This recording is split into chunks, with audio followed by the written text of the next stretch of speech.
আসসালামু আলাইকুম। আশা করছি সকলে ভালো আছেন এবং সুস্থ আছেন। আলহামদুলিল্লাহ, আমরা আরেকটা নতুন সেশন নিয়ে আসছি, যেটা আপনাদের জন্য অনেক গুরুত্বপূর্ণ এবং চাকরির প্রস্তুতি যারা নিচ্ছেন ওনাদের জন্য অনেক গুরুত্বপূর্ণ।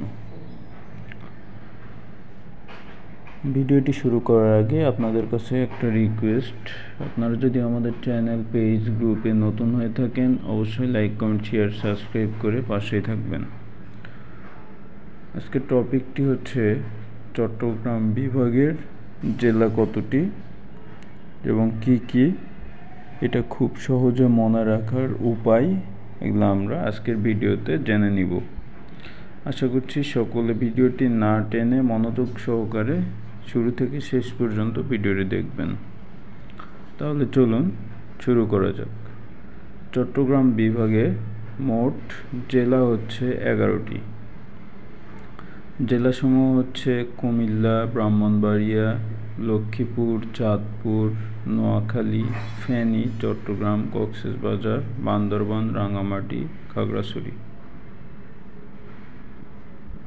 মোট জেলা হচ্ছে 11টি। এটা খুব সহজে মনে রাখার উপায় হচ্ছে কুমিল্লার ব্রাহ্মণ লক্ষ্মীকে চাঁদে নেয়, ফেনী চকবার আইসক্রিম খাই। উপায়টি হচ্ছে কুমিল্লার ব্রাহ্মণ লক্ষ্মীকে চাঁদে নেয়, ফেনী চকবার আইসক্রিম খাই। আশা করছি সকলে এটা বুঝতে পেরেছেন। মনোযোগ সহকারে দেখে নেবেন, ভিডিওটি পজ করে প্রয়োজনে দেখে নেবেন যাতে সুবিধা হবে, অথবা স্ক্রিনশট একটা নিয়ে রাখবেন। ধন্যবাদ সকলকে, ভালো থাকবেন, সুস্থ থাকবেন, আল্লাহ হাফেজ।